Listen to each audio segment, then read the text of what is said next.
السلام علیکم میرے پیارے لسنرز۔ آج جو ہم ناول شروع کرنے والے ہیں اس کا نام ہے عشق میں ہاری، جو کہ تحریر ہے انا الیاس کی۔ تو چلو شروع کرتے ہیں۔ ارے تم تو انٹرویو کے لیے گئی تھیں، اتنی جلدی آ بھی گئی؟ ابھی آدھا گھنٹہ تو ہوا تھا اسے گھر سے نکلے ہوئے کہ اتنی جلدی وہ واپس بھی آ گئی۔ رفیہ نے ابھی ہانڈی بنانی شروع ہی کی تھی کہ مطیبہ واپس بھی آ گئی۔ ہم جیسوں کی قسمت میں انٹرویو بھی نہیں ہے، وہ تلخی سے بولتی ہوئی صحن میں رکھی چارپائی پر بیٹھی غصے سے جوتی اتار کر سامنے دیوار پر ماری۔ ہائے ہائے، یہ کیا ہو گیا؟ یہ کیا طریقہ ہے؟ رفیہ اس کا غصہ دیکھ کر حیرت سے چلائیں۔ یہی طریقہ ہے میرے پاس، اس منحوس جوتے کی وجہ سے میں آج انٹرویو کے لیے نہیں جا سکی۔ ابھی بس اسٹینڈ تک پہنچی ہی تھی کہ عین سڑک پر دگا دے گئی۔ اب اس ٹوٹی جوتی کے ساتھ میں انٹرویو دینے سے رہی، بڑی مشکل سے اسے گھسیٹ گھسیٹ کر گھر واپس آئی ہوں۔ انٹرویو کا ٹائم بھی نکل چکا ہے۔ وہ سر پر ہاتھ رکھے اپنی رودات سنا رہی تھی۔ کوئی بات نہیں بیٹے، اس طرح دل برا نہیں کرتے۔ رفیہ اس کے پاس بیٹھ کر پیار سے اس کا کندھا سہلاتے ہوئے بولی۔ رہنے دے امی، یہ خود کو دھوکہ دینے والی بات ہے۔ بس مجھے اندازہ ہو گیا ہے ہماری قسمت ایسی ہی رہنی ہے، کبھی خوشحالی کی ہم نے شکل نہیں دیکھنی، ہم ایسے ہی غربت میں مر جائیں گے۔ رفیہ اس کے پاس بیٹھ کر پیار سے اس کا کندھا سہلاتے ہوئے بولی۔ رہنے دے امی۔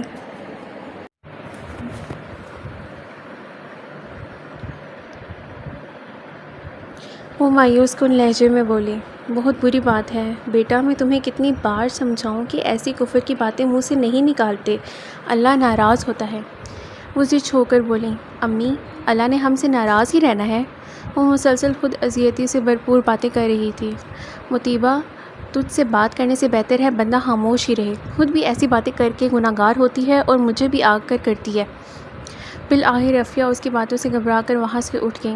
جانتی تھیں وہ اپنے دل کا غبار ایسی ہی باتوں سے نکالتی تھی، مگر وہ مزید وہاں بیٹھے رہ کر گناہگار نہیں ہو سکتی تھیں۔ غربت نے ان کی بیٹی کو تلخ بنا دیا تھا، حالانکہ انہوں نے پوری کوشش کی تھی کہ وہ اس کی ہر خواہش پوری کر سکیں، مگر شوہر کی بے توجہی، شراب اور نشے کی عادتوں نے اسے تو اس قابل نہ چھوڑا کہ 4 پیسے کما کر بیٹی اور بیوی کے ہاتھ پر رکھتا۔ مگر رفیہ نے سلائی کڑھائی کر کے اتنا ضرور کیا کہ مطیبہ کو پڑھا لکھا دیا۔ میٹرک کے بعد مطیبہ نے شام میں کوچنگ سینٹر میں ٹیوشن کر کے اپنی گریجویشن تک کا خرچہ اٹھایا۔ اس کے بعد کالج کو تو خیر بات کہہ دیا، ایک قریبی اسکول میں ٹیچنگ کر کے پرائیویٹ ماسٹرز کیا۔ دونوں نے بہت کوشش کی کہ کسی طرح محلے کے بچے گھر میں ٹیوشن پڑھنے آ جائیں، مگر فائق کی جوئے اور شراب کی عادتوں کی وجہ سے کوئی محلے کا بندہ ان کے گھر اپنے بچوں کو بیچنے کو تیار نہ تھا۔ کبھی کبھار وہ اپنے گندے دوستوں کو گھر لے آتا۔ اس لمحے رفیہ مطیبہ کو ایک کمرے میں بند رہنے کا حکم دیتی اور خود جیسے تیسے مہمان نوازی کرتی۔ فائق بیوی کی تو نہ سنتا، لہٰذا رفیہ نے محلے میں موجود طارق صاحب سے درخواست کی کہ فائق کو منع کریں کہ اپنے گھر اپنے بدکار دوستوں کو مت لائے۔ فائق طارق صاحب کی پھر بھی سن لیتا تھا۔ ان کے کہنے کے بعد وہ پھر دوبارہ اپنے دوستوں کو نہیں لایا۔ اسے تو احساس ہی نہیں تھا کہ گھر میں جوان بیٹی ہے، مگر رفیہ کسی قسم کا رسک نہیں لے سکتی تھی۔ رفیہ کے اپنے تو والدین حیات نہیں تھے، بس ایک بھائی تھا جو بہت سال پہلے دبئی ایسا گیا کہ اس نے پلٹ کر خبر نہ لی۔ فائق کے گھر والوں میں بھی ایک بڑا بھائی اور بہن تھے جو فائق کی شادی کروا کر گویا گدھے کے سر سے سینگ کی طرح غائب ہو گئے تھے۔ ماں باپ اس کے نہیں تھے۔ ان کے بعد وہ ایسا بری کمپنی میں پڑا کہ بھائی بہن کے منع کرنے کے باوجود نہیں ہٹا۔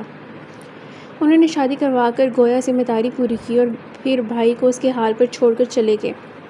یہ شکر تھا باپ کی جائیداد میں سے ٹوٹا پھوٹا ہی صحیح ایک مکان بھائی کو دے دیا تھا۔ سر چھپانے کی جگہ بھی نہ ہوتی تو رفیہ اپنی بیٹی کو کہاں لے کر جاتی اور کرائے کیسے پورے کرتی؟ شروع میں رفیہ نے بہت کوشش کی کہ فائق کسی طرح ان غلیظ کاموں سے دور رہے، مگر رفیہ کے منع کرنے پر وہ اسے دھنک کر رکھ دیتا، لہٰذا اس نے بھی آہستہ آہستہ چپ سادھ لی۔ بس اس کی زندگی کا مقصد بیٹی کو کسی مقام پر دیکھنا تھا، مگر قسمت کی ستم ظریفی، مطیبہ نے اس آس میں اسکول کی نوکری چھوڑی کہ اب ماسٹرز کر لیا ہے تو کسی اچھی جگہ جاب ملے گی، مگر جیسے ہی اس نے مارکیٹ میں قدم رکھا، اندازہ یہاں تو پی ایچ ڈی والے رول رہے ہیں، تو اپنے پرائیویٹ ماسٹرز کے ساتھ کیا تیر مار لے گی۔ واپس اسکول میں جانا چاہا تو انہوں نے اس کی جگہ فل ہونے کی خبر سنائی۔ مطیبہ بالکل مایوس ہو چکی تھی۔ جاب کا کیا بنا؟ اگلے دن حریم کے بلانے پر وہ نہ چاہتے ہوئے بھی اس سے ملنے چلی گئی۔ اس وقت دونوں کے ایف سی کے ہال میں آمنے سامنے بیٹھی تھیں۔ حریم اس کے بچپن کی دوست تھی، اچھے کھاتے پیتے گھرانے سے تعلق رکھتی تھی، مگر وہ اپنے اور مطیبہ کی دوستی کے بیچ کبھی اپنی کلاس کو نہیں لائی۔ بہت بار اس نے گریجویشن کر کے اس کے یونیورسٹی کے خرچے اٹھانے کا ارادہ کیا، مگر مطیبہ کی خودداری ہمیشہ آڑے آئی۔ کیا بننا ہے یار، ہم جیسے صرف ٹھوکریں کھانے کے لیے پیدا ہوتے ہیں۔ وہ چپس ادھر سے ادھر کرتی تلخی سے بولی۔ مطیبہ ایسے نہیں کہتے یار، بابا نے کتنی بار تمہیں کہا ہے، وہ تمہاری کہیں جاب کروا دیتے ہیں، لیکن تم ہو کہ مانتی ہی نہیں۔ وہ بے چارگی سے بولی، مجھے سفارش کے بل بوتے پر کچھ نہیں کرنا، میں یہ گوارا نہیں کر سکتی کہ کوئی میری قابلیت دیکھے اور پرکھے بنا مجھے پیسے دے۔ مجھے ایسا پیسہ حلال نہیں، حرام لگتا ہے۔ میری ماں نے ساری زندگی مجھے حرام سے دور رکھا اور میں صرف ایک قسمت کے ہیر پھیر سے گھبرا کر حرام کی جانب چل دوں؟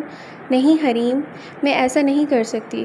مطیبہ نے آج ہر بات اس پر واضح کر دی، اور غلط بھی نہیں تھا۔ ہمارے معاشرے میں لوگ اپنی قابلیت کی بجائے دوسروں کے نام پر نوکریاں کرتے ہیں، چاہے وہ اس کے اہل ہوں یا نہ۔ اسی لیے تو ہر جگہ آوے کا آوا ہی بگڑا ہوا ہے۔ تو کب تک تم خوار ہوگی؟ حریم نے کولڈ ڈرنک کا گھونٹ بھرتے ہوئے کہا۔ جب تک قسمت خوار کرتی ہی رہے گی مجھے۔ وہ سر جھکائے بے بسی سے بولی۔ خیر تم یہ باتیں چھوڑو، یہ بتاؤ شادی کی تیاریاں کہاں تک پہنچیں؟ وہ سر جھٹک کر موضوع ہی بدل گئے۔ کچھ دیر اس کی شادی کی تیاری کا احوال سن کر اور دل پر مزید بوجھ لے کر وہ گھر لوٹی۔ ایک انٹرویو کے لیے جانا تھا، مگر دل انکاری ہو گیا، لہٰذا وہ واپس گھر آ گئی۔ مگر وہ سی وی جو اس کے ہاتھ میں تھا وہ وہیں ٹیبل پر بھول آئی۔ اور قسمت کب کیسے آپ کو صحیح سمت لے جائے، یہ نہ ہمارے گمان میں ہے، نہ ہم اس کے بارے میں کبھی اندازہ لگا سکتے ہیں۔ اللہ تو بس ہم سے بھول چوک کرواتا ہے، اور وہ بھول چوک وہ ہمیں ہماری اصل منزل کی جانب لے جاتا ہے۔ گھر آ کر مطیبہ کو یاد آیا کہ وہ سی وی جو وہ ساتھ لے کر گئی تھی وہ اب اس کے پاس نہیں ہے۔ بیگ اچھی طرح کھنگالا، مگر وہ ہوتا تو ملتا نا۔ پریشانی الگ لگ گئی کہ اس کی ساری انفارمیشن اس میں موجود تھی۔ سر پکڑ کر وہ کتنی ہی دیر بیٹھی رہی۔ رعیت نے ایک کلائنٹ سے ملنا تھا، ابھی اسے ملنے میں وقت تھا۔ اتنی دیر میں وہ اپنی پریزنٹیشن کو کمپلیٹ کرنے کے لیے ایف سی چلا گیا تاکہ آرام سے بیٹھ کر ایک کام تو کر سکے اور پھر کچھ کھا پی بھی سکے۔ ابھی رات کو ہی دبئی سے ایک میٹنگ کر کے واپس آیا تھا۔ صبح جلدی اٹھ کر آفس پہنچ گیا۔ آفس کے معاملات نپٹاتے اتنا وقت نہ ملا کہ ناشتہ کر سکتا۔ صبح کی بس ایک چائے پی تھی، اس وقت پیٹ میں چوہے دوڑ رہے تھے۔ ایک ٹیبل پر اپنا لیپ ٹاپ بیگ رکھا، پہلے برگر اور کولڈ ڈرنک لے کر آیا۔ لیپ ٹاپ آن کرتے ہی تیزی سے ہاتھ چلنے لگے، ساتھ ساتھ اہم پوائنٹس ایک پیپر پر بھی نوٹ کرتا ہے۔ توجہ اس وقت بھٹکی جب اپنے سے اگلی ٹیبل پر بیٹھی ایک نسوانی آواز کا خودداری پر مبنی لیکچر کانوں میں پڑا۔ کچھ لمحوں کے لیے کام روک کر اس نے اس خوددار لڑکی کی پشت دیکھی جو اپنے دوست کو یہ سمجھانے کی کوشش کر رہی تھی کہ سفارش پر ہونے والی نوکری اس کو کسی صورت نہیں کرنی۔ آج کے دور میں ایسی سوچ شاید ہی کسی کی ہو، اور اس لڑکی کی یہی سوچ رعیت کو بہت کچھ سوچنے پر مجبور کر گئی۔ کام وہ ختم کر چکا تھا، لہٰذا لیپ ٹاپ بند کر کے اب پوری توجہ ان دونوں پر مبذول کی۔ نام اسے معلوم ہو گیا، مطیبہ۔ سامنے والی لڑکی نے 2-3 بار اس کا نام لیا۔ اس کی سوچ کی طرح اس کا نام بھی خوبصورت تھا۔ باتوں سے وہ جان گیا تھا کہ اس کی دوست کی چند دنوں بعد شادی تھی۔ جیسے ہی وہ اٹھیں، رعیت نے ایک سرسری نظر اس پر ڈالی جو بیگ اٹھا کر اب سامنے والی لڑکی کے برابر کھڑی تھی۔ اس کا رخ مکمل طور پر اب رعیت کی جانب تھا۔ وہ کوئی بہت بڑی چہرہ نہیں تھی، عام سی گندمی رنگت والی، مگر اعتماد اسے نمایاں بنا رہا تھا۔ خود کو چادر میں اوڑھے، عام سے کپڑے پہنے بھی وہ ایک شان سے ایسے چل رہی تھی جیسے کہیں کی ملکہ ہو۔ رعیت کو اس کا یہ پراعتماد انداز بے حد اچھا لگا۔ اپنی کلاس سے آپ بڑے چھوٹے نہیں ہو جاتے، ہاں اپنے اخلاق اور اپنی صلاحیتوں سے آپ بڑے چھوٹے ہوتے ہیں۔ غربت گناہ نہیں جسے خود پر طاری کر کے آپ دوسروں سے خود کو کمتر محسوس کریں۔ رعیت نے نظر اٹھا کر گھڑی پر ٹائم دیکھا، جلدی سے باقی کا برگر ختم کر کے اپنی چیزیں سمیٹی کہ نظر سامنے والی ٹیبل پر پڑے چند کاغذات پر پڑی۔ اسے یکدم خیال آیا کہ ان دونوں میں سے کوئی ایک یہ چھوڑ گئی ہے۔ اٹھ کر اس ٹیبل کے قریب آیا، ہاتھ بڑھا کر ٹیبل سے کاغذات اٹھائے۔ وہ تو کوئی سی وی تھی جس پر جگمگاتا نام دیکھ کر اسے اندازہ ہو گیا کہ یہ اسی باوقار لڑکی کا ہے۔ اس کا انداز یاد کر کے وہ ہولے سے مسکرایا، پھر کچھ سوچ کر وہ سی وی اپنے بیگ میں رکھ دی اور خود بھی میٹنگ کے لیے نکل پڑا۔ ناشتہ تو کر لو صحیح سے، رفیہ نے اسے پراٹھے کے ایک دو لقمے زہر مار کرتے دیکھ کر کہا۔ بس اماں، اور دل نہیں کر رہا۔ چائے کے آخری گھونٹ لیتے وہ جلدی سے بولی، آج پھر 2 جگہ انٹرویو کے لیے جانا تھا، پتہ نہیں کب تک واپسی ہو، کچھ کھا پی لو صحیح سے، بس کرائے کے پیسے لے کر جاتی ہو، وہ ہفکی سے بولیں۔ دونوں اس وقت کچن میں پیڑوں پر بیٹھی ناشتہ کر رہی تھیں۔ اماں، جب اللہ غربت دیتا ہے نا تو صبر بھی دے دیتا ہے، جتنا پیسہ آتا ہے ہوس بڑھ جاتی ہے، بس دعا کرنا اللہ اتنا ہی دے کہ ضرورتیں پوری ہوں، ہوس میں نہ پڑوں۔ نہ جانے آج صبح صبح وہ کیسی اتنی پر امید باتیں کر رہی تھی۔ رفیہ نے خوشگوار حیرت سے اسے دیکھا۔ اللہ بہتر کرے گا، انہوں نے محبت سے اس کے کندھے کو تھپتھپاتے کہا۔ ابھی وہ آخری گھونٹ بھر رہی تھی کہ کمرے میں پڑا موبائل بولنے لگا۔ وہ تیزی سے اٹھ کر اندر کی جانب بڑھی۔ انجان نمبر دیکھ کر بھی اس نے نظر انداز نہیں کیا، ہو سکتا ہے کہ کہیں سے کال آئی ہو، یہی سوچ کر اٹھا لیا۔ السلام علیکم، مہذب انداز میں سلام کیا۔ وعلیکم السلام، کیا میں مطیبہ سے بات کر سکتا ہوں؟ نہایت دھیما اور پروقار لہجے میں کوئی مرد بولا۔ جی، میں مطیبہ بول رہی ہوں، اس نے بھی اسی انداز میں جواب دیا۔ میرا گڈس اینڈ سروسز کا بزنس ہے، ہمیں اپنے بزنس کے لیے ایک محنتی اور ایماندار بندے کی ضرورت ہے جو ہماری سروسز کو سپروائز کر سکے۔ آپ اگر بہتر سمجھیں تو آج انٹرویو کے لیے آ جائیں۔ رعیت نے بنا تمہید اصل بات کی۔ کیا میں نے آپ کی کمپنی میں سی وی ڈراپ کیا تھا؟ سی وی کا چونکہ اس نے کوئی نام نہیں لیا اور نہ ہی یہ کہا کہ آپ نے ہماری کمپنی کے لیے اپلائی کیا تھا، سیدھا سیدھا اپنی کمپنی کا تعارف کروانے لگا۔ اس لیے مطیبہ کو حیرت ہوئی۔ عموماً وہ جہاں سی وی ڈراپ کرتی تھی، انٹرویو کال جب آتی وہ یہی کہتے کہ آپ نے ہمارے یہاں اپلائی کیا تھا، انٹرویو کے لیے فلاں دن اور فلاں وقت آ جائیں، مگر یہاں تو ایسا کچھ نہ تھا۔ جی، آپ نے اپلائی تو نہیں کیا، مگر مجھے آپ کا سی وی کہیں سے ملا اور وہ دیکھنے کے بعد آپ مجھے اس پوسٹ کے لیے بالکل مناسب لگیں، اس لیے آپ کو کال کر دی۔ وہ مسکراتے ہوئے بولا۔ کیا لڑکی تھی، اس بات سے غرض تھی کہ اپلائی کیا ہے یا نہیں؟ رعیت مسکرائے بنا نہ رہ سکا، لیکن وہ ابھی بھی وہیں اٹکی ہوئی تھی۔ آپ کو میں اسی نمبر پر اپنے آفس کا ایڈریس سینڈ کرتا ہوں، آپ انٹرویو کے لیے آئیں، میں تفصیل آپ کو انٹرویو کے دوران بتا دوں گا، اور یقین رکھیں آپ کی کسی نے سفارش نہیں کی، حتیٰ کہ آپ کی بیسٹ فرینڈ نے بھی نہیں۔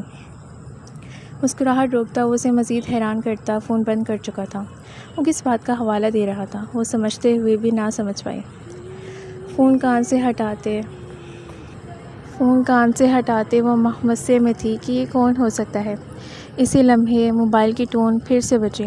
اسی کا میسج تھا، آفس کا ایڈریس اور ٹائم لکھا تھا۔ ٹھیک 10 بجے اسے وہاں پہنچنا تھا اور اس وقت 8:30 کا وقت ہو چکا تھا۔ تیاری تو اس نے کوئی خاص نہیں کرنی تھی، وہی جو چند جوڑے اس کے پاس تھے ان میں سے ایک گہرے نیلے رنگ کا سادہ سا شلوار کرتا پہن رکھا تھا، اس پر ایک بڑی سی کالی کڑھائی والی چادر لے رکھی تھی۔ بیگ پکڑ کر دروازے کی جانب بڑھی، کشمکش میں تھی کہ ماں کو یہ سب واقعہ بتائے یا نہیں، پھر کچھ سوچ کر خاموش ہی رہی۔ گھر کے بیرونی دروازے سے نکلتے وقت اونچی آواز میں سلام کہتی دہلیز پار کر گئی۔ ابھی روٹ کی بس لینے میں بھی ٹائم لگنا تھا، اس لیے وہ پہلے ہی نکل کھڑی ہوئی۔ دل پریشان بھی تھا کہ نہ جانے کون بندہ ہے، صحیح انسان ہے بھی یا نہیں۔ دماغ میں تانے بانے بنتی ایک بس پکڑی، پھر ایک اور سٹاپ پر اتر کر رعیت کے آفس پہنچنے کے لیے دوسری بس پکڑنی تھی۔ ٹھیک 9:45 بجے وہ اس عظیم الشان بلڈنگ کے پارکنگ ایریا میں پہنچی۔ باہر کھڑے گارڈ سے اندر کا راستہ پوچھا۔ اپنے خود اعتماد انداز میں وہ اندر کی جانب بڑھی۔ اندر پہنچ کر وہ ریسیپشن پر موجود لڑکی کے پاس رکی۔ جی میم، کس سے ملنا ہے آپ کو؟ وہ مسکراتے ہوئے بولی۔ میرا انٹرویو تھا، مطیبہ نے ٹھہرے ہوئے لہجے میں کہا۔ مطیبہ کی بات پر اس لڑکی نے سر سے پاؤں تک حیران نظروں سے اسے دیکھا۔ آپ مطیبہ ہیں؟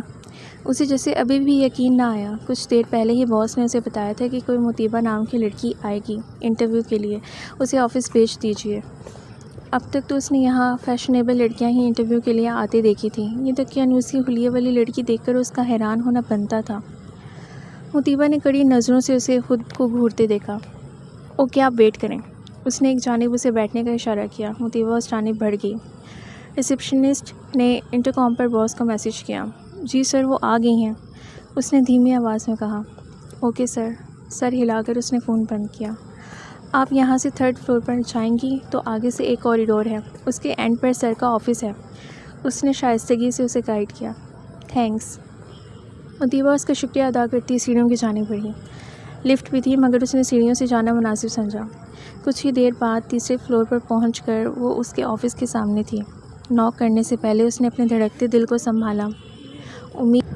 امید تو تھی کہ اب کچھ بھی برا نہیں ہوگا۔ ہولے سے دروازہ ناک کیا۔ کم ان۔ ایک گمبھیر اس کی توقع کے برعکس وہ جو اس کمپنی کا باس تھا وہ نہایت کم عمر تھا۔ 30 کے لگ بھگ باس کی کرسی پر بیٹھا وہ شخص حقیقتاً شاندار تھا یا پھر اس کی امیری نے اسے شاندار بنا دیا تھا، مطیبہ فیصلہ نہیں کر سکی۔ بلیک ڈریس کوٹ میں وائٹ کلر کی شرٹ پہنے اور اس پر ڈاٹس والی نیوی بلیو ٹائی لگائے، پوری داڑھی اور ڈارک براؤن بالوں والا وہ خوش شکل نوجوان طمطراق سے باس کی کرسی پر براجمان تھا۔ نقوش کسی قدر تیکھے مگر گہری ہیزل آنکھیں جب مقابل پر پڑیں تو اسے کنفیوز کر کے رکھ دیں۔ مطیبہ جو کم ہی کسی سے گھبراتی تھی حقیقتاً ہی اس بندے سے گھبرائی تھی۔ پلیز کم ان میم، اسے وہیں جمع دیکھ کر اس نے میٹھے لہجے میں کہا اور اپنے سامنے رکھی کرسی پر بیٹھنے کا اشارہ کیا۔ مطیبہ مینکانگی انداز میں بیگ پر گرفت مضبوط کرتی اس کی ٹیبل کے اس جانب رکھی 2 کرسیوں میں سے ایک پر بیٹھ گئی۔ نظر اٹھا کر ایک بار پھر اسے دیکھا جو لیپ ٹاپ پر کچھ کام وائنڈ اپ کر رہا تھا۔ دولت آ جائے تو کیا وہ لوگوں کو اتنا ہی مصروف کر دیتی ہے کہ اپنے سامنے بیٹھے شخص کے وقت برباد ہونے کا احساس ہی نہیں رہتا؟ مطیبہ نے تلخی سے سوچا۔ آئی ایم ریئلی سوری آپ کو انتظار کرنا پڑا ہے، بس یہ فائل ارجنٹ سینڈ کرنی ہے۔ مطیبہ چونکی، اس کی جانب دیکھے بنا وہ شخص اس کی سوچ پڑ رہا تھا۔ اب مطیبہ نے اس پر نظر بھی ڈالنے سے اعتراض کیا۔ کوئی جن تو نہیں؟ مطیبہ نے چور نظریں اس پر ڈال کر سوچا۔ Okay ma'am, now come towards you, introduce yourself please. یکدم وہ مطیبہ کی جانب گھوما۔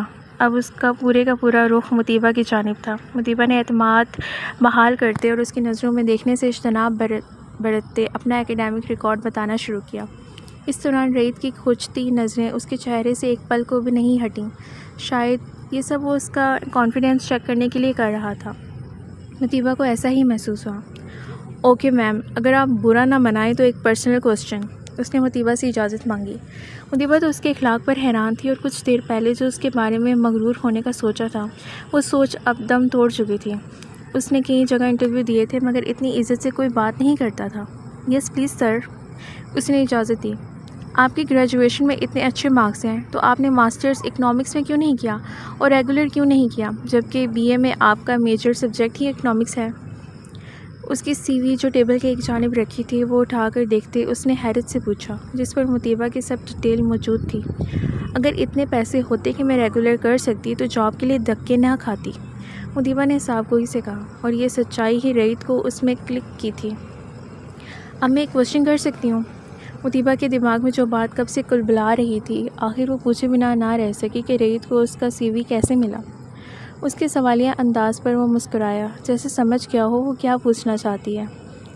آپ کل یہ سی وی KFC میں بھول گئی تھیں جہاں آپ اپنی فرینڈ کے ساتھ بیٹھی تھیں۔ میں نے آپ کی چند باتیں سنی جس سے مجھے لگا کہ آپ کو جاب کی ضرورت ہے۔ ریت نے بھی جھوٹ کی بجائے سچائی سے کام لیتے ہوئے کہا۔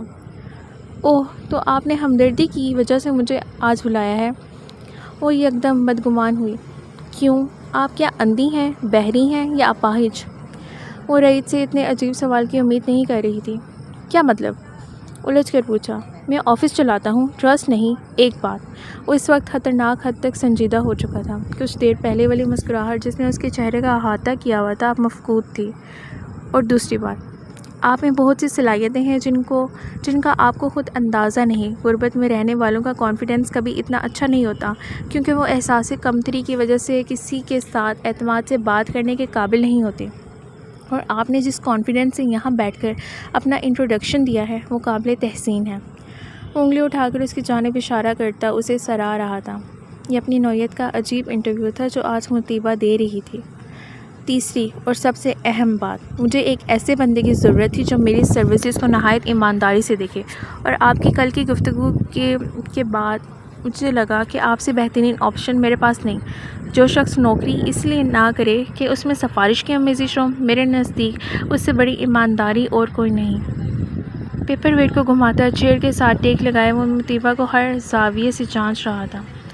میم، آپ کو ایک بات بتاؤں، جب لوگ یہاں انٹرویو کے لیے آتے ہیں تو وہ خود پر بہت سے نقاب چڑھا کر خود کو بہت اچھا بنا کر پیش کرتے ہیں۔ ابھی جو میں نے سوال آپ سے کیا کہ آپ نے ایم اے پرائیویٹ کیوں کیا، تو کوئی بھی مجھے اتنی صافگوئی سے یہ نہ بتاتا کہ اس کے حالات نے اسے اجازت نہیں دی، بلکہ وہ اپنی غربت کو بڑی آسانی سے چھپاتا۔ مگر آپ نے ایسا نہیں کیا۔ اس سے معلوم ہوتا ہے کہ آپ ہر طرح کے حالات کا مقابلہ کر سکتی ہیں۔ خیر، ان سب باتوں کو بتانے کا مقصد یہ تھا کہ آپ خود کو انڈر اسٹیمیٹ نہ کریں اور یہ نہ سمجھیں کہ میں نے کوئی ہمدردی کی ہے۔ آگے کو ہو کر ٹیبل پر کوہنیاں رکھتے اس نے اپنی بات مکمل کی۔ میں ابھی آپ کو 30,000 سیلری پیکیج آفر کر رہا ہوں۔ 3 ماہ کا پروبیشن ہے، اور اگر اس دوران آپ نے اچھی پرفارمنس دکھائی تو آپ کی salary 35 with pick and drop ہو جائے گی، اور اگر ان 3 ماہ میں مجھے کوئی گڑبڑ نظر آئی تو اس پیریڈ کے دوران ہی ہم آپ کو اللہ حافظ کہہ دیں گے۔ اب وہ پروفیشنل انداز میں اسے ساری ٹرمز اینڈ کنڈیشنز بتا رہا تھا۔ مطیبہ نے سر ہلایا۔ Any question? ریت نے بھویں اچکا کر پوچھا۔ آپ کو ٹیلی پیتھی آتی ہے؟ اتنے غیر متوقع سوال پر وہ کہا لگائے بغیر نہ رہ سکا۔ لوگوں کے چہروں کو پڑھنے کے لیے ٹیلی پیتھی کا علم رکھنا ضروری نہیں۔ جو لوگ چہرے پڑھ لیتے ہیں وہ نفع میں بھی رہتے ہیں اور نقصان میں بھی، کیونکہ کچھ چہروں پر لکھی اپنے بارے میں تحریریں بہت تکلیف سے بھی دوچار کرتی ہیں۔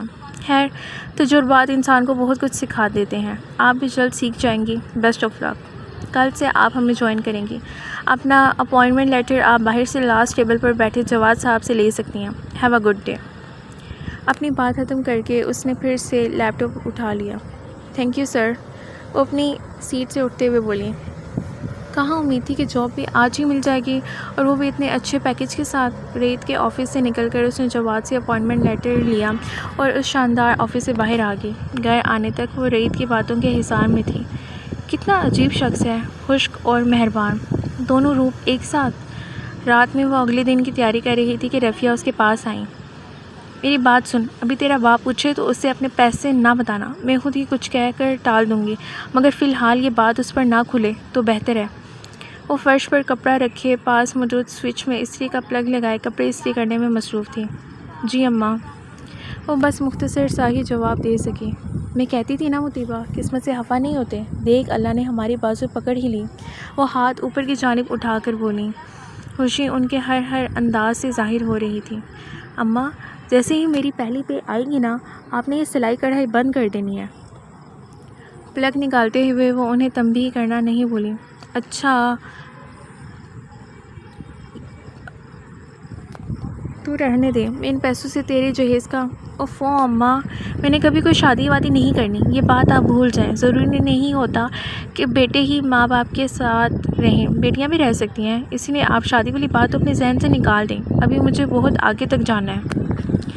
رفیہ کی بات پوری ہونے سے پہلے ہی وہ بات کاٹ کر جھنجھلا کر بولی۔ تیری تو مت ہی الٹی ہے، میں کون سا کل ہی تیری شادی کر رہی ہوں؟ وہ منہ بنا کر بولی۔ میں آپ کو کہہ رہی ہوں نا کہ یہ خیال دل سے بالکل نکال دیں۔ ابھی تو جاب کر کے پیسے جمع کروں گی اور ابا کا علاج کرواؤں گی تاکہ نشے کی عادت ان سے چھوٹے۔ ہاتھوں پر نظر جمائے وہ اپنا ارادہ بتانے لگی۔ تیرے ابا کی یہ لت چھوٹنے والی نہیں۔ رفیہ نے ہاتھ ایسے ہلائے جیسے ناک سے مکھی اڑائی ہو۔ کہاں مر گئی ہے تو؟ فائق کی چنگھاڑتی ہوئی آواز آئی۔ تم کرا لو اس شخص کا علاج۔ وہاں سے اٹھتے ہوئے وہ پھر سے تلخی سے بولی۔ مطیبہ نے بس ایک بے بس نظر ماں کے چہرے پر ڈالی۔ توڑ پھوڑ کی آوازوں پر وہ اتنی بہادر سہم جاتی تھی۔ آنسو بے اختیار ہو کر گالوں پر پھسلیں۔ غربت انسان سہ لیتا ہے مگر ماں یا باپ کی لاپرواہی نہیں سہ سکتا۔ وہ ہمیشہ باپ کی پرواہ کرتی اور وہ اتنا ہی ان دونوں سے نالا رہتا۔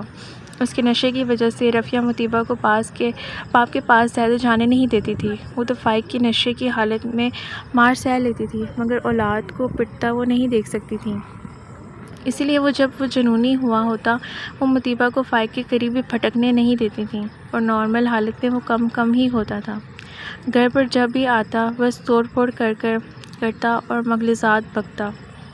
مطیبہ تو کبھی کبھی کانوں پر ہاتھ رکھ لیتی کہ اتنی گندی زبان سننے کی وہ متحمل نہیں ہو پاتی تھی۔ نگاہ اٹھا کر چھت کی جانب دیکھتے جیسے وہ اللہ سے مخاطب تھی۔ اگلے دن وہ آفس ٹائم سے پہنچ چکی تھی۔ رعیت ابھی آفس نہیں آیا، مگر جواد کو اس نے تاکید کی کہ اس کے مطیبہ کو پورے اسٹاف سے متعارف کروائیں اور اسے اس کی ڈیوٹیز کے بارے میں بھی بریف کر دے۔ جواد مطیبہ کے آفس پہنچتے ہی رعیت کے حکم نامے پر عمل کر رہا تھا۔ تمام اسٹاف اسے اوپر سے نیچے تک ضرور ایک مرتبہ دیکھتا، جو سادے سے سوٹ میں بغیر کسی آرائش کے بڑے سے دوپٹے کو خود سے لپیٹے اعتماد سے کھڑی سب سے سلام دعا کر رہی تھی۔ اب تک اس آفس میں جتنی بھی لڑکیاں آئی تھیں سب ایک سے ایک فیشنیبل تھیں۔ ان میں یہ نمونہ سب کو عجیب لگا تھا، مگر کسی میں کچھ کہنے کی ہمت نہیں ہوئی۔ رعیت کی سخت طبیعت سے سبھی واقف تھے، گو کہ وہ اپنے اسٹاف میں گھل مل کر رہتا تھا، مگر جو فاصلہ وہ قائم رکھتا تھا اسے کوئی پھلانگنے کی ہمت نہیں کر سکتا تھا۔ اپنے اصولوں میں وہ نہایت سخت تھا۔ 11 بجے کے قریب وہ آفس آیا۔ تب تک مطیبہ اپنا کمپیوٹر اور سیٹ سنبھال چکی تھی۔ جواد اسے پچھلے مہینے کی چیزوں کا ریکارڈ دکھا چکا تھا۔ اب اس سے ان چیزوں کو ایکسل شیٹ میں انٹر کر کے دیکھنا تھا کہ کتنا اسٹاک کتنے کسٹمرز کو جا چکا ہے، کتنا پینڈنگ ہے۔ رعیت باہر کے ملکوں سے اور مختلف کمپنیوں سے آرڈر کیے جانے والے گارمنٹس، الیکٹرانک اور بے شمار چیزوں کو اپنی کمپنی کی مدد سے پاکستان میں موجود کسٹمرز کو ڈسپیچ کرتا تھا۔ مختلف کمپنیز سے لنک کر کے پاکستانیوں کو وہ مال سپلائی کرتا تھا جو وہ آن لائن مختلف کمپنیوں سے مختلف چیزیں خریدتے تھے۔ ایک بہت بڑا نیٹ ورک اس کا پورے پاکستان میں چل رہا تھا۔ ان سب چیزوں کی یہاں ترسیلی کی رپورٹ کے لیے اس نے مطیبہ کو رکھا تھا۔ کچھ عرصہ پہلے 2 بندوں نے چیزوں کی غلط انٹری کر کے نہ صرف اسے نقصان پہنچایا تھا بلکہ اس کے کسٹمر بھی خراب کیے تھے۔ بات یہیں تک رہتی تو ٹھیک تھا، مگر ان 2 لوگوں نے باہر کی کمپنیوں سے آنے والی چیزوں کی چوری بھی کی تھی، اور یہ بات رعیت کے لیے کسی طور قابل قبول نہیں تھی۔ بھاری ہٹ جانے کے ساتھ اس نے انہیں جیل کی بھی ہوا لگوائی تھی، لہٰذا اب اسے ایک ایماندار بندے کی ضرورت تھی، اور مطیبہ سے بہتر اسے فی الحال کوئی اور اعتبار کے قابل نہیں لگا تھا۔ اس کا باہر کے ملکوں میں آنا جانا لگا رہتا تھا، لہٰذا اسے ایسا بندہ چاہیے تھا جو اس کی غیر موجودگی میں بھی پوری دیانتداری سے اپنا کام سر انجام دے۔ آفس آتے ہی اس نے انٹرکام پر اپنی پی اے کو کہہ کر مطیبہ کو آفس بلوایا۔ ہیلو، جواد اسے مختلف ایکسچینج نمبر بتا گیا تھا۔ فون پر ہونے والی بلنک دیکھتے ہی وہ سمجھ گئی کہ رعیت کے پی اے کی کال ہے۔ سر آپ کو آفس بلا رہے ہیں۔ مریم بہت اچھے دل والی لڑکی تھی۔ پہلے دن ہی اس نے مطیبہ کو بہت اوکے، وہ مختصر سا اوکے کہہ کر سیٹ سے کھڑی ہوئی۔ فون رکھ کر اب اس کے قدم رعیت کے روم کی جانب تھے۔ مطیبہ کا رعیت کے فلور پر ہی ایک ڈیسک دیا گیا تھا۔ آہستہ سے دروازہ نوک کیا۔ کم ان کی آواز پر وہ اندر داخل ہوئی۔ خاموشی سے وہ اندر داخل ہوئی۔ کل کی طرح آج بھی رعیت لیپ ٹاپ سامنے کھولے کچھ تیزی سے ٹائپ کر رہا تھا۔ فائلز کا پلندہ سامنے کھلا تھا۔ کان سے ریسیور لگائے کسی کو ہدایتیں دینے میں بھی مصروف تھا۔ اندر داخل ہوتے مطیبہ کو ایک نظر دیکھ کر ہاتھ سے سامنے رکھی کرسی پر بیٹھنے کا اشارہ کیا۔ وہ خاموشی سے ایک کرسی گھسیٹ کر بیٹھ گئی۔ رعیت نے سرسری نگاہ اس پر ڈال کر فون بند کیا۔ کیسی ہیں مس آپ؟ چہرے پر خوشگوار مسکراہٹ سجائے وہ مدھم لہجے میں بولا۔ ٹھیک سر، اس نے مختصر جواب دیا۔ گہری سیاہ آنکھوں نے ہیزل آنکھوں کی جانب دیکھنے سے انکار کیا۔ اس کا ادھر ادھر دیکھ کر بات کرنا نہ جانے کیوں رعیت کو عجیب مگر دلکش منظر لگا۔ کوئی ایشو تو نہیں ہوا؟ کوئی بھی مسئلہ ہو آپ بلا جھجک مجھ سے آ کر پوچھ سکتی ہیں، اور اگر میں نہ ہوں تو جواد سے ہیلپ لے سکتی ہیں۔ رعیت نے کھلے دل سے آفر کی۔ جی سر ضرور۔ مطیبہ نے ایک نگاہ غلط اس کی جانب ڈال کر فوراً ہٹا لی۔ Okay, now you can carry on your work. اسے واپس اپنی سیٹ پر جانے کا کہتے وہ ایک فائل کی جانب متوجہ ہوا۔ تھینکس سر، کھولے سے کہہ کر وہ تیزی سے آفس سے باہر آئے۔ عجیب اندر تک کھپتی اور کھوجتی نظریں تھیں رعیت کی۔ مطیبہ کو بے حد الجھن ہوتی تھی۔ کم ہی وہ اس کی جانب دیکھتی تھی۔ بہت دھیرے دھیرے وہ اس ماحول میں ایڈجسٹ ہو رہی تھی، اپنی طرف سے ہر ممکن کوشش کرتی کہ کام کو صحیح سے سیکھے اور سمجھے، اور اس میں وہ کسی حد تک کامیاب بھی تھی۔ دن بھر کی رپورٹ اسے جواد کو دینی ہوتی تھی۔ رعیت کے ساتھ اس کا ڈائریکٹ کوئی واسطہ نہیں تھا، اس لیے شروع کے دن کے بعد اس کا رعیت سے آمنا سامنا بھی نہیں ہوا تھا۔ وہ اپنے کام میں مگن رہنے والوں میں سے تھی۔ ہاں، مریم ایک واحد بندی تھی جس سے وہ کافی حد تک فرینک ہو چکی تھی۔ ماں کے کہنے پر اس نے باپ کو ابھی تک ہوا نہیں لگنے دی تھی کہ وہ کہیں جاب کرتی تھی۔ ویسے بھی جس وقت وہ صبح آفس کے لیے نکلتی فائق نیند میں دھت ہوتا اور جب وہ شام میں واپس گھر آتی تب وہ گھر پر نہیں ہوتا تھا۔ اس دن وہ قسمت سے صبح کے وقت ہی اٹھ گیا، باہر آیا۔ مطیبہ ناشتہ کرنے میں مصروف تھی۔ اس نے سر سے پیر تک بیٹی کو چادر میں لپٹا ہوا دیکھا۔ قریب ہی رکھے پرس پر بھی نظریں پڑیں۔ رفیہ روٹی بنانے میں مصروف تھیں۔ وہ فائق کی کچن میں آمد سے بے خبر تھیں۔ کہاں جا رہی ہے تو؟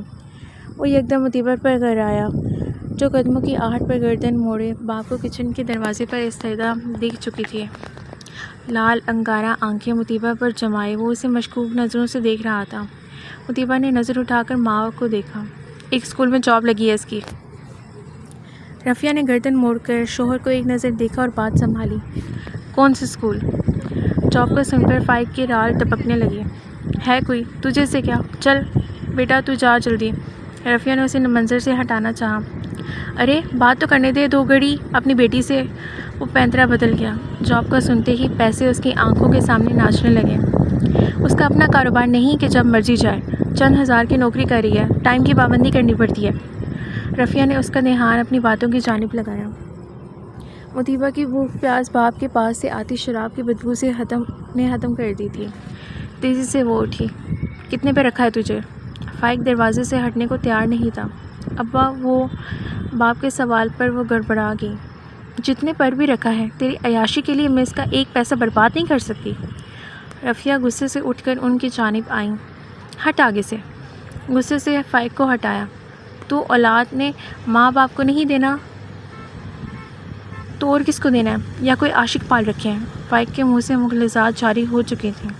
مطیبہ نے اس کے منہ سے نکلنے والے لفظوں کی تکلیف محسوس کرتے آنکھیں میچ لیں۔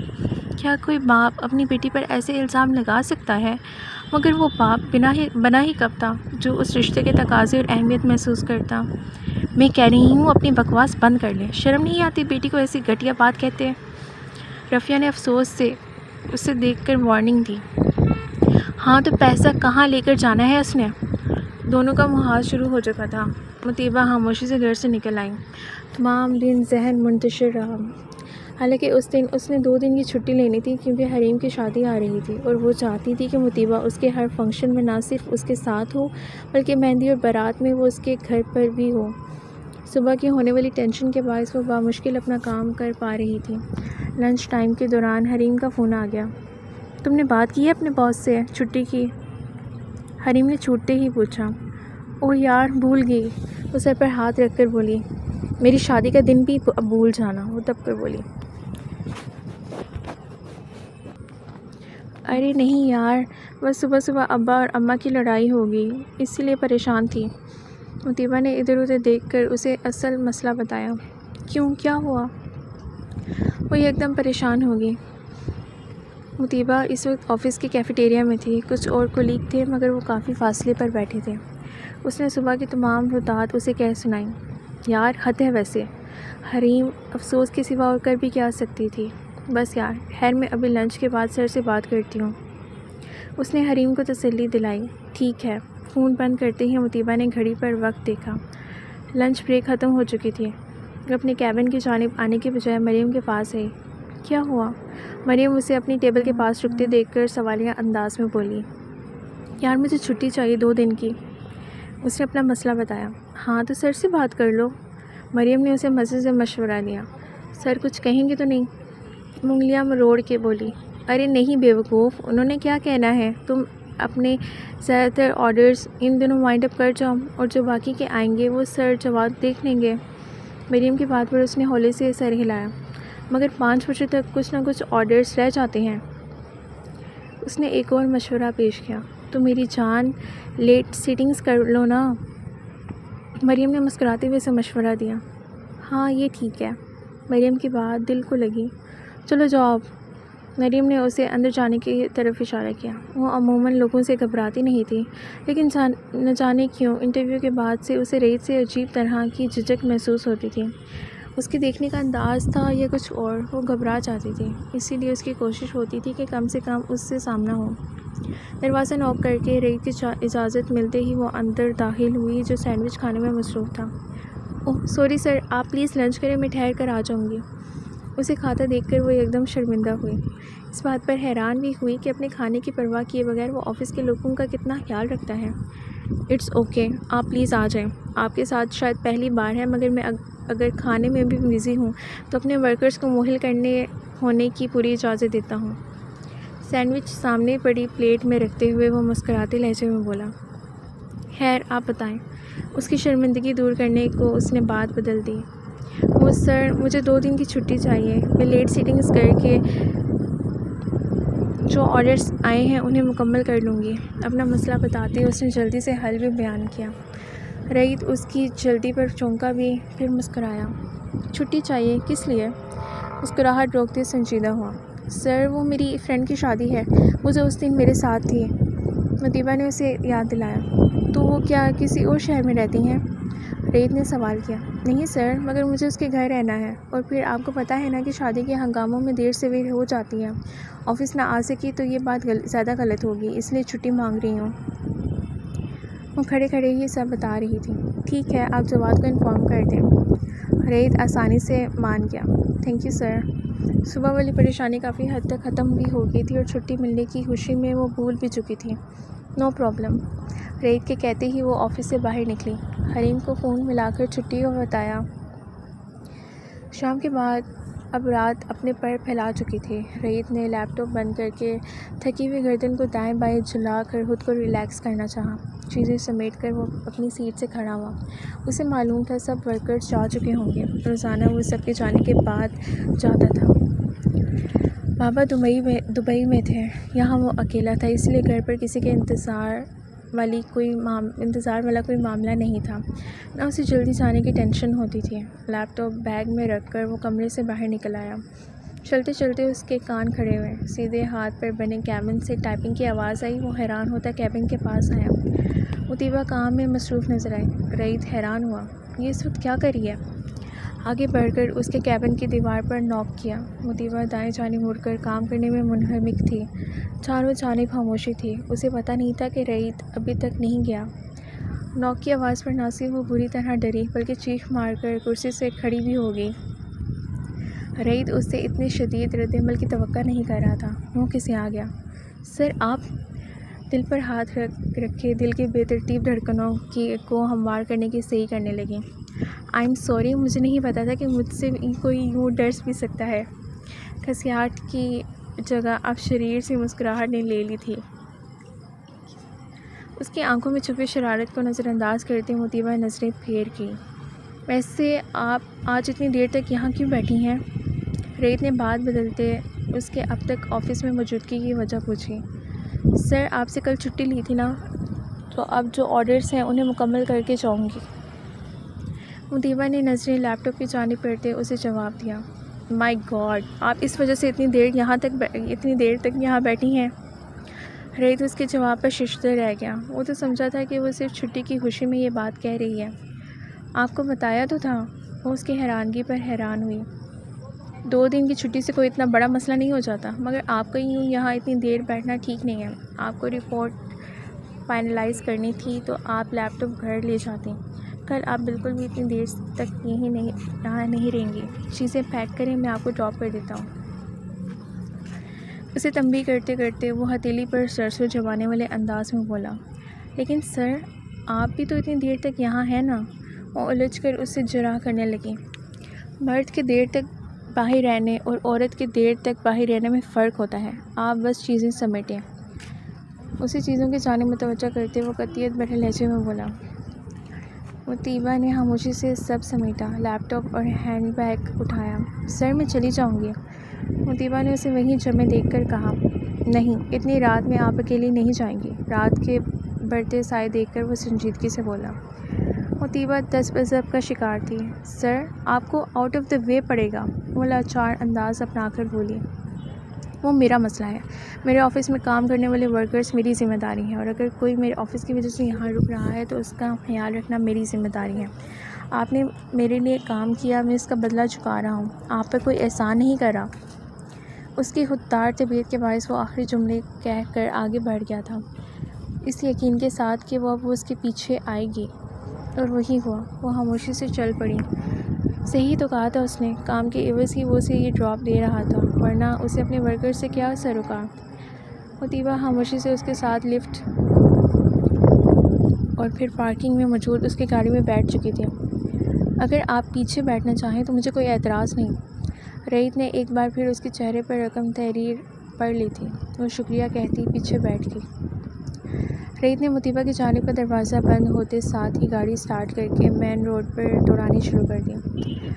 آپ نے مجھے گائیڈ کرتے جانا ہے کیونکہ میں اوبر یا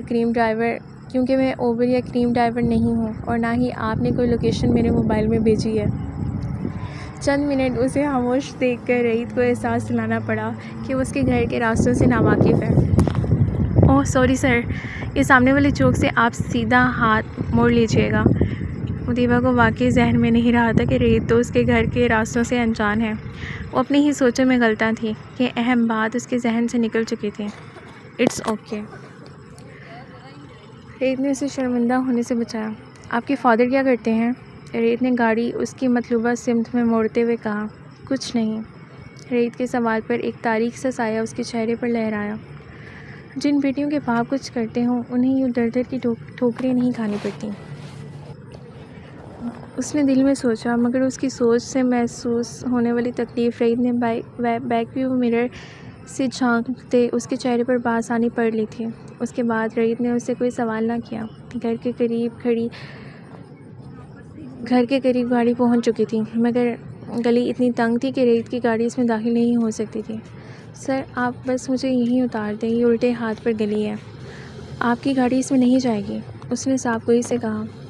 اس کے لہجے میں اپنی حیثیت کو لے کر کوئی شرمندگی یا شرمساری نہیں تھی، بہت سادہ سا لہجہ تھا۔ رعیت کو اس کی یہ حقیقت پسندی بہت اچھی لگتی تھی۔ اوکے آپ چلیں، میں آپ کو گھر تک چھوڑ آتا ہوں۔ رعیت گاڑی روک کر انجن بند کرتے دروازہ کھول کر اترنے لگا۔ سر پلیز، اس سے زیادہ احسان کی میں متحمل نہیں، آپ نے اتنا کیا اس کے لیے میں بہت شکریہ ادا کرتی ہوں۔ ویسے بھی گلی میں داخل ہوتے سیدھے ہاتھ پر 5واں گھر میرا ہے، اور مجھے اکثر اس وقت گھر سے نکلنے اور گھر آنے کی عادت ہے۔ مطیبہ نے اسے سہولت سے منع کیا۔ اس کا خوددار لہجہ ایسا قطعیت بھرا ہوتا تھا کہ اگلے کو اس کی بات ماننے پر مجبور کر دیتا تھا۔ آر یو شور؟ رعیت کو ابھی بھی اسے یوں بھیجنا عجیب لگ رہا تھا۔ یس سر، تھینک یو سر، خدا حافظ۔ اس سے پہلے کہ رعیت کو بات کو طول دے کر اسے قائل کرنے کی کوشش کرتا، وہ تیزی سے جیسے اپنا فیصلہ سناتی گاڑی کا دروازہ کھول کر نکل گئی۔ اپنے گھر کی جانب جاتے اسے کوئی شرمندگی نہیں تھی کہ اس کے باس نے اس کا تنگ اور کسی قدر پسماندہ علاقہ دیکھ لیا ہے۔ اگر میں اتنی ہی امیر ہوتی تو شاید آج سر میرے ملازم ہوتے۔ اپنی ہی سوچ پر اسے ہنسی آئی۔ گھر میں داخل ہونے سے پہلے اس نے یوں مڑ کر گلی کے آخر میں دیکھا جہاں رعیت کی گاڑی ابھی بھی موجود تھی۔ اس کے گھر میں داخل ہوتے ہی اسے رعیت کی گاڑی سٹارٹ ہونے کی آواز آئی۔ رعیت کے بارے میں